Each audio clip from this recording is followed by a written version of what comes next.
These are questions 21 through 25 of the final exam review. So this is question 21 on this graph paper, and it shows me this graph, and it wants me to find all local minimum values. So something to keep in mind, when they ask for the minimum or maximum value, they're asking for the y component of that point. So most of you are pretty good at looking at the graph and saying, well, this is definitely a minimum point within this area, and this is a minimum point within that area. So what's the ordered pair here? -2, -1.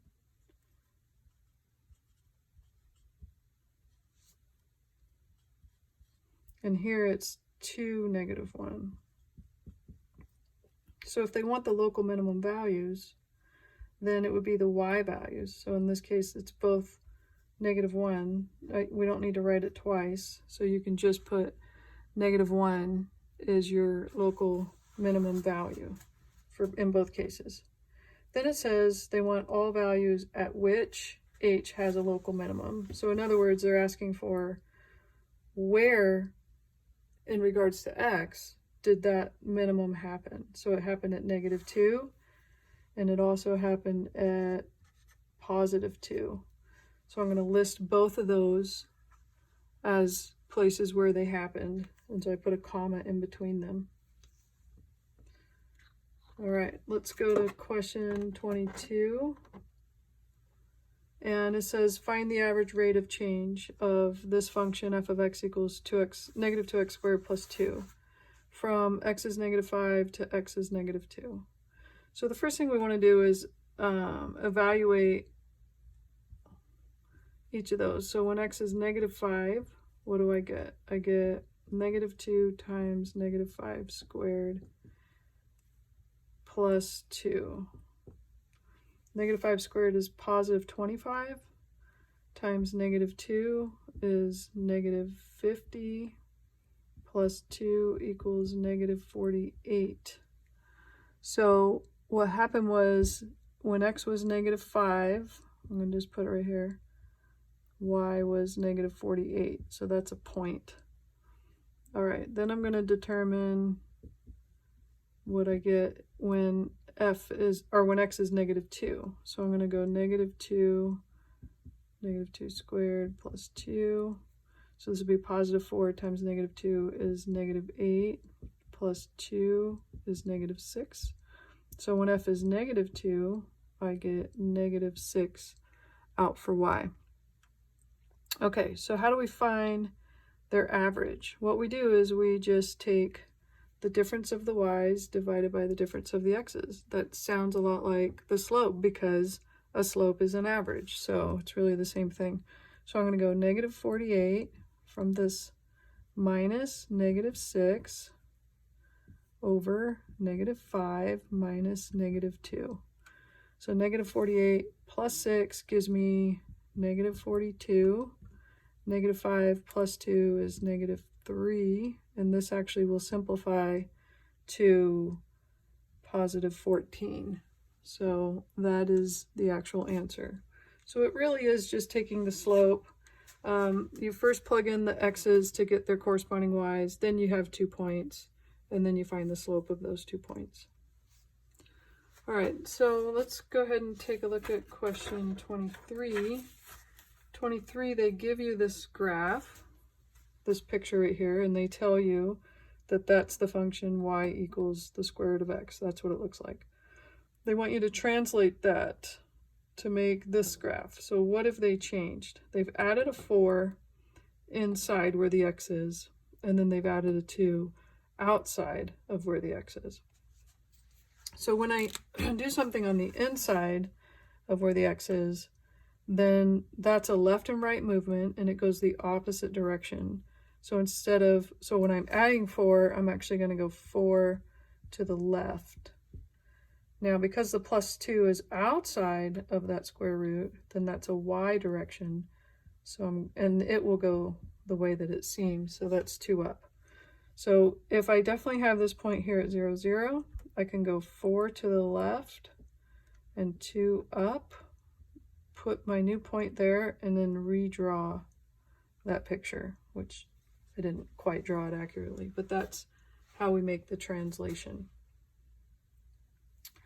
Number 24 is a little bit weird. They give you this function, h of x equals 3x to the 5th minus 7, and they want you to think backwards. So they want you to give them two functions, they'll call them f and g, such that f composition g of x equals the original function. Well, f composition g is where you would take a function of g, put it into the f in order to get this. So there are actually many answers to this. For instance, let's say f was just 3x minus 7, and I want to put g into that. Well, if I call g x to the 5th, then when I replace this x with g, I would get 3x to the 5th minus 7, which is that. So this is one example. And we could do other examples. So let's say that I decided to have f of x equals x minus 7. Well, what would g have to be so that when I replace this x with it, I would get this? Well, if g was 3x to the 5th, then when I replace this x with that, I would get 3x to the 5th minus 7. So this is another example. And these are, I think they're kind of tricky to see, but once you sort of get the groove, it's not too bad. And just keep in mind that you know, there are multiple ways that you can do it. Okay, so the last question on this set is number 25, and they've given us this graph of f, and they want us to find the inverse. So this is f inverse. And this is really, really easy. So I hope you all get it right on the test if it's on there. So the first thing you do is you label the points. So this would be 1, 2, 3, 4, 5, 6, 7. That's negative 7, 1, 2, 3, 4, 5, 6. This is the point, negative 7, negative 6.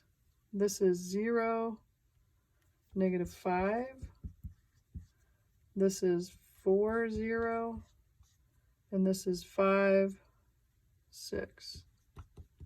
So in order to graph the inverse function, you simply reverse the order of your ordered pairs. So in other words, instead of a negative 7, negative 6, I'm going to plot negative 6, negative 7. 1, 2, 3, 4, 5, 6. 1, 2, 3, 4, 5, 6, 7. So that's going to be right here. So this is negative 6, negative 7. Instead of 0, negative 5, I want to do negative 5, 0. So 1, 2, 3, 4, 5.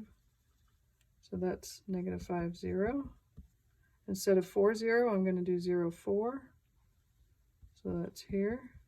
And instead of 5, 6, I'm going to do 6, 5. 2, 3, 4, 5, 6.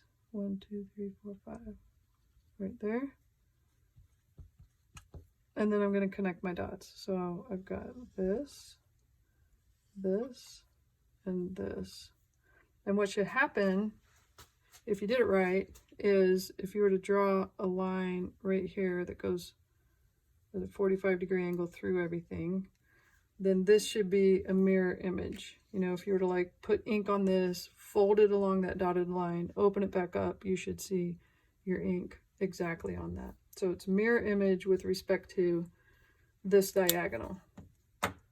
All right, I'll talk to you in the next set.